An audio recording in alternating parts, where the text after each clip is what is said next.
very powerful philosophies opposed, bitterly opposed, murderously opposed in the future, and that's the basis of a war.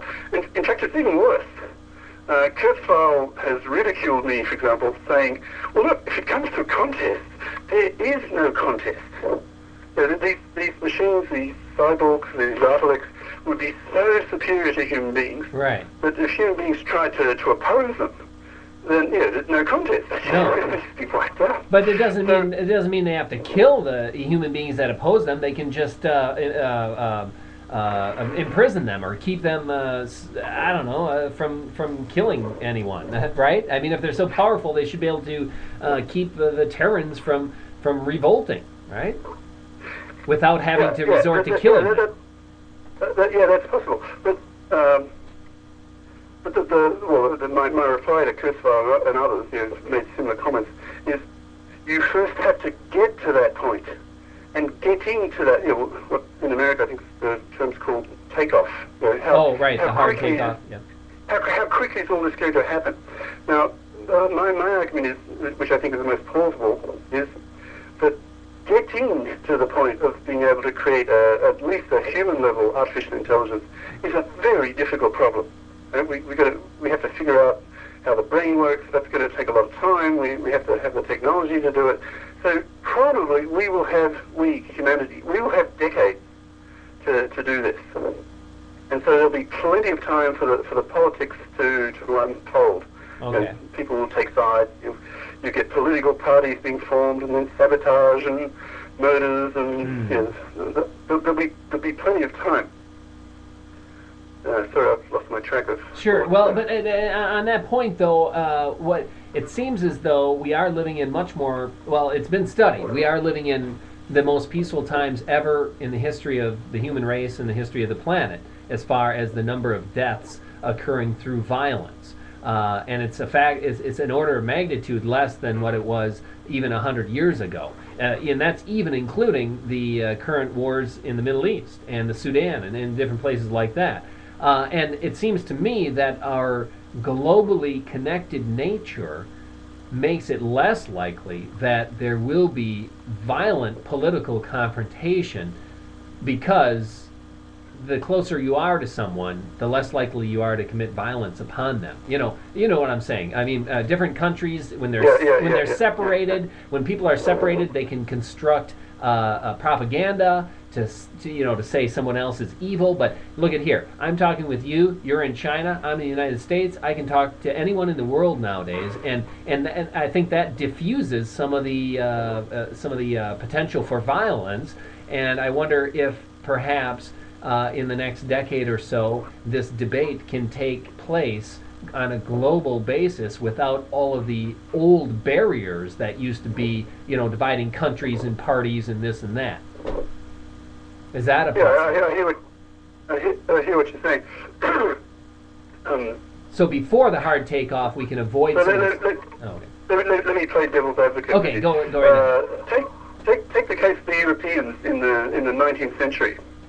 After the end of the Napoleonic Wars in the early 1800s, the Europeans had a pretty peaceful time. I mean, the gay 90s and so on. There was a lot of optimism, scientific progress and so forth. At that period, they would have no way of imagining the horrors that came later in trench warfare and First World War. Okay. So if this issue of species dominance debate I see as being a global issue. If there is a war, it'll be a global civil war. If you make an analogy, say, let's take a highly controversial topic, for example, in the US, let's say abortion. Yeah. Now, that is virtually, well, more or less, state independent. Doesn't matter which state of the US you're talking about.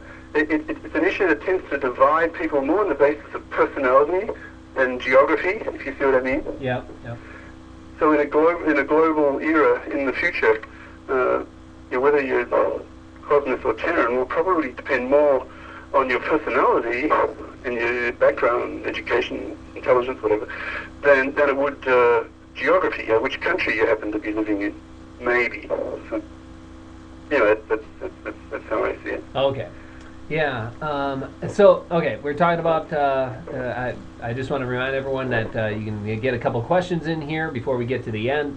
I know Professor De Garis is up early this morning, so I don't want to keep him on the line too much longer.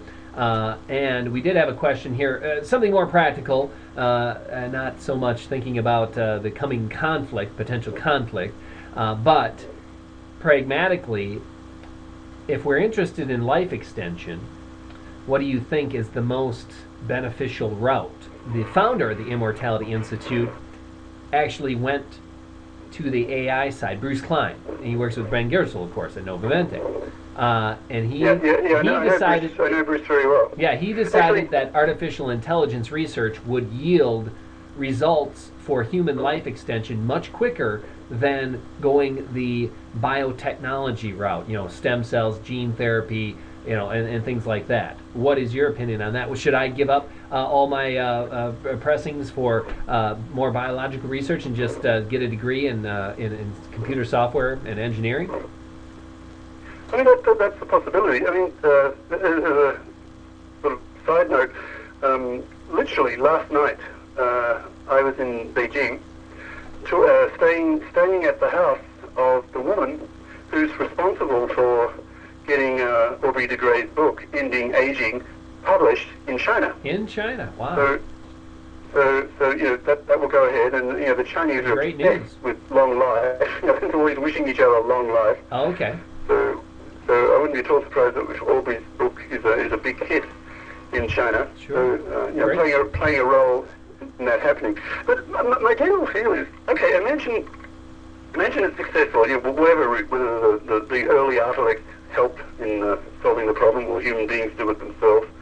Either way, once we have immortal human beings, for me, my attitude is, even if we do that, it's still chicken feed. It's nothing in terms of an achievement compared to an Artilect, right? It's still basically human. Okay, it's immortal, but it's still, you know, effectively human. I suppose. And that's nothing. It's nothing in comparison to what an Artilect would be. So, I'm thinking about, okay, before we get to the Artilect stage, say, I'm just going to pick a date randomly, 2025, be optimistic. Before we get to that, obviously there's a lot of suffering and aging that's going to be going on. Sure. Yeah, sure. I mean, yeah, I'm all in favour. I mean, that's one of the reasons why, you know, I'd very much like to see Aubrey's book published in China. So you think there is some value? There is value in pursuing traditional biotechnology routes instead of just going full bore on artificial intelligence research and hoping that that would lead us to more solutions. Well, in time, you know, we'll do both, of course. We'll try all routes. But for the moment, you know, we only have one choice, right? Okay. That's the traditional scientific human route. Sure. Okay. So, all right. Fair enough.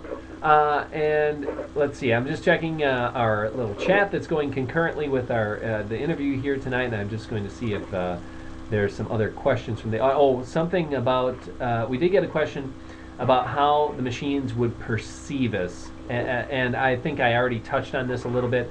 Rose is asking about, would their emotional architecture be the same as ours so that they wouldn't necessarily just destroy us like we would destroy bacteria?